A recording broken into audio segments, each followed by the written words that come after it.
What if the movement burns me out? In this video, we will discuss how you can support yourself and others participating in the movement and how your participation can also evolve. Social justice activism, as we have discussed, can be challenging and demanding on a personal, physical, mental, and emotional level. It helps us routinely exposed to the trauma of generations of oppressive systems and requires us to challenge these systems, which can be violent and invalidating. This prolonged stress can lead to burnout or to compassion fatigue, which is a form of physical, emotional, mental, and social exhaustion that can completely restrict our ability to participate in the movement because of its negative impact on our physical and mental health and well being, including a feeling of depersonalization and inadequacy. How can you spot burnout in yourself and others? Look for the following signs. Health problems like depression, anxiety, and gastrointestinal issues. Behavioral problems like lower commitment to work, reduced productivity and effectiveness, tardiness, and isolation. Or changes in a person's outlook to social justice work as being pointless, endless, or without purpose. As an activist, it is important to understand how you can support yourself to avoid burnout, which can have lasting negative effects on individuals and on communities, using self and community care as both a tool of resistance and as a means of preservation. Following are a few ways to build self and community care into your everyday practice. Set and maintain clear boundaries with your work in the movement.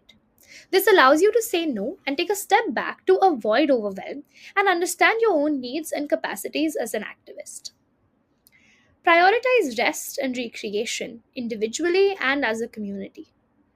Taking the time to rest is not only a means for you to rebuild, rejuvenate, and reset physically, mentally, and creatively, but it also acts as a means to resist the capitalist understanding of productivity as a constant state. Build value neutral care into your everyday routine. This means prioritizing care for yourself in small ways through the day without attaching a moral value to this care. For example, you are not a bad person for not eating 3 balanced meals a day and drinking enough water, but doing so nurtures and sustains your body, which you need to live and to thrive.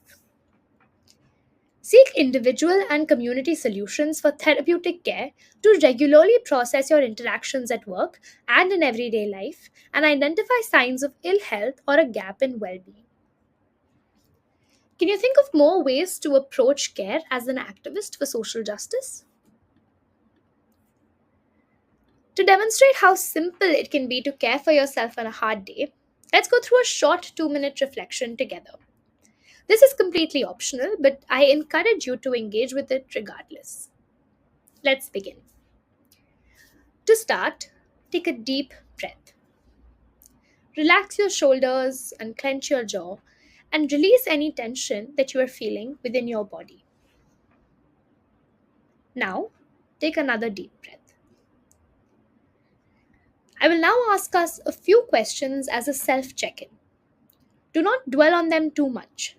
Answer them with the first response that comes to mind and honor your initial thoughts.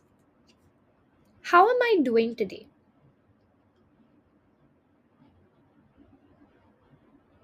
How do I feel in this moment, physically? Do I need to move my body, nourish it with food, or take it outside for some fresh air?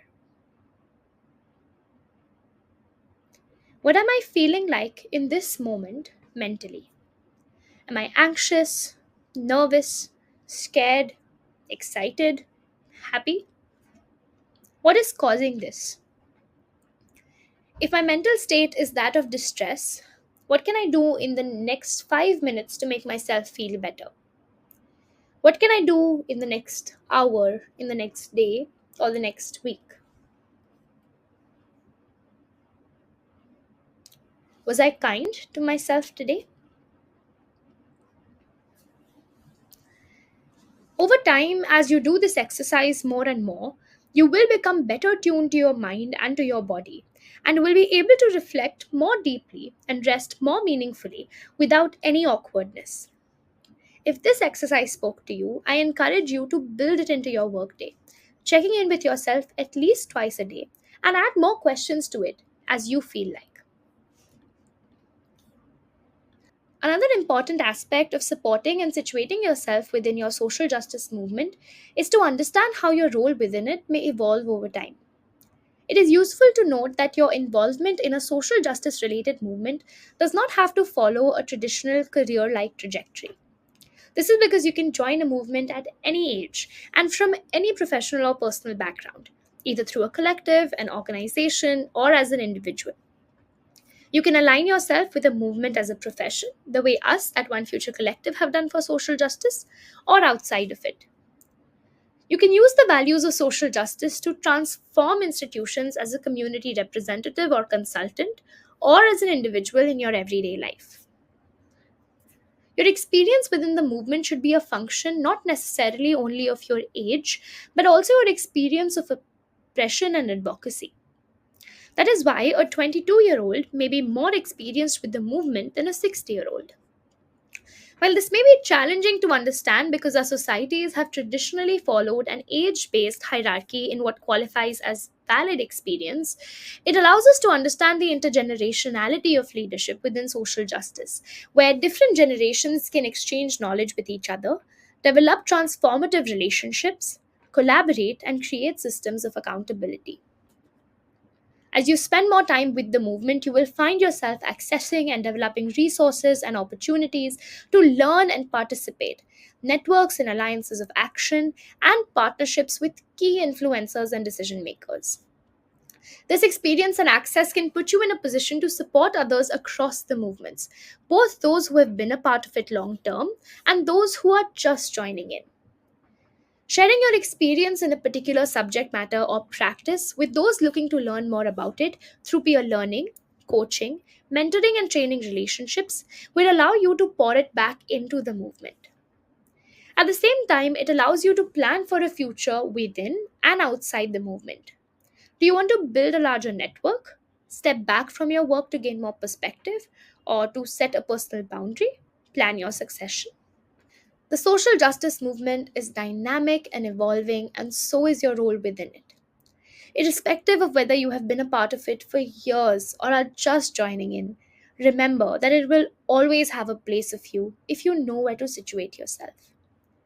I hope that you will continue to revisit and expand on some of these learnings in your journey, and I wish you all the very best.